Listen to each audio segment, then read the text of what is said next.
Someone asked me to go with him for a robbery, and I accepted because I didn't want to turn it down. I didn't want to look weak.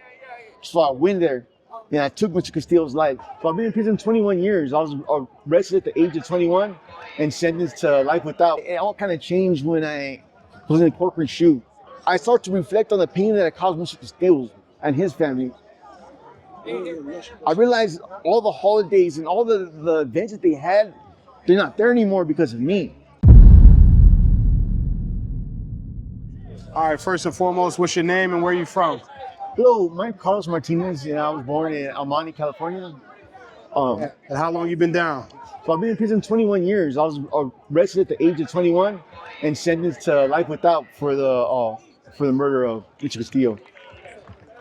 If you don't mind discussing, and feel free to tell me next question if you don't feel comfortable. No, absolutely. But what were some of the circumstances that led to that specific instance?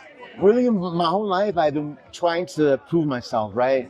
And that stems from me wanting to be tough. Growing up, my father was an alcoholic and he used to beat us.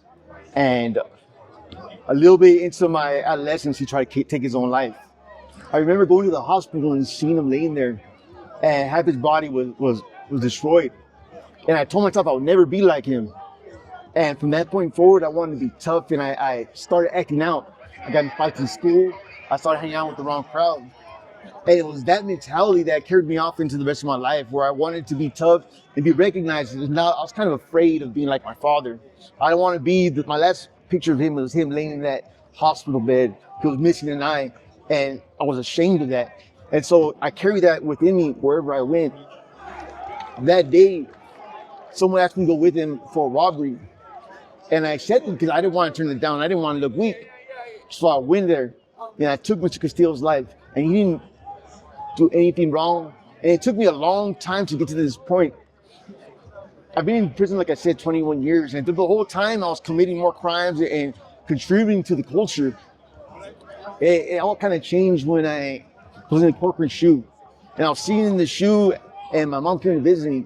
I hadn't seen her in like 5 years, and when she came up, she was on a walker, and her eye was red because she has diabetes, and a blood vessel like burst in her eye, and tears were coming out of her eyes, and she came to see me, and I realized in that moment that I had been causing her so much pain for something I believed in as a child. I was a little kid in a man's body, seeing the shoe at 30 years old, and it made me revalue myself. And as she walked out that room, I started to reflect on the pain that I caused Mr. Castillo and his family. I realized all the holidays and all the events that they had, they're not there anymore because of me. And that filled me with anxiety and shame. And I started to readjust what I wanted to do with myself. So I came out with the shoe, and it wasn't all at one time. It was small things. I got my GED, and then I became a peer leadership mentor because I wanted to help other people get their GEDs. And my change really was concrete when I got an infection from my drug addiction.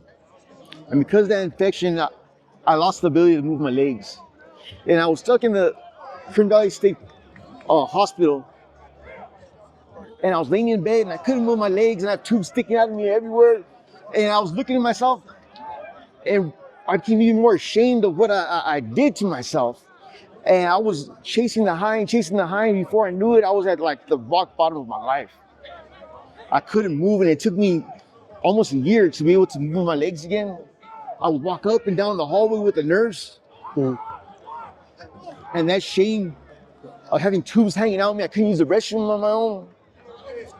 That was the final point. I knew that I couldn't live like this anymore. So I came out and I joined the Pause for Life program, where we help dogs.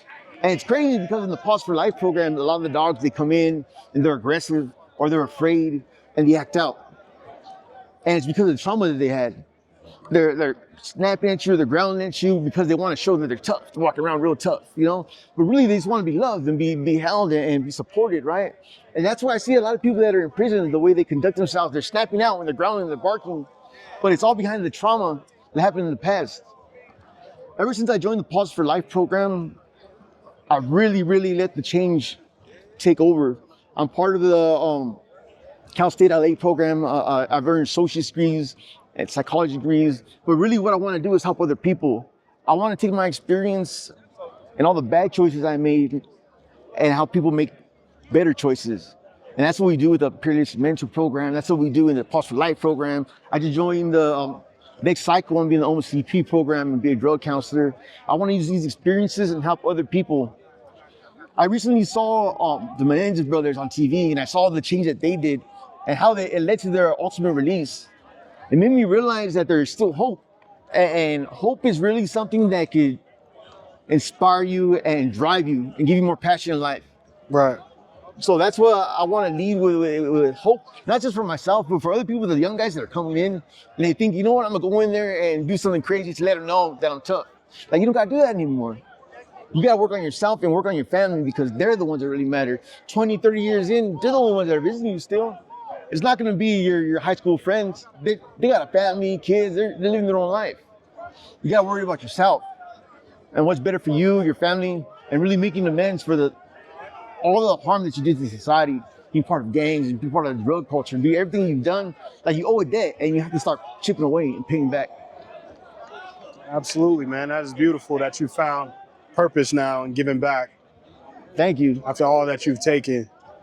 And Yeah, have you forgiven yourself for taking that life? I'm getting close to it. I wouldn't say that I've forgiven myself, but I think every day that I give back to society, it brings me that much closer, because it weighs heavy on my heart. It feels like on the holiday seasons, you think about somebody sitting there without their brother, their son, and it's not something that I can let go of easily. But every time I have a dog right now, his name's Zoom. He's terrified of everything. And every time I see him start to come out of the shower, I feel a little bit like relief. Like, okay, I'm giving back in something. Every time I teach math in the Peerless Mentor program, every time someone gets a breakthrough, like, oh, I get it. That's like me giving back, and I feel a little bit. So it's an ongoing process, and with time I'll be there. But I feel like I got a way to go to give back, to feel complete freedom. Absolutely. One more question. What do you want your legacy to be when you're dead and gone? What do you want people to remember you by? How do you want people to speak on your name? I want people to think of me as someone that helped, that made a difference. When they were down and when they were about to make a choice in their life that could have changed the rest of their life, they chose the right thing because of me. And maybe they're with their family now, or maybe they're with their kids now, or watching graduation. And it's because of the work that we did in here that I'm able to contribute to society out there. I have life without, but that doesn't mean I can't be effective to society out there. So every day people are going home, and I just pray that I can help somebody that's going home.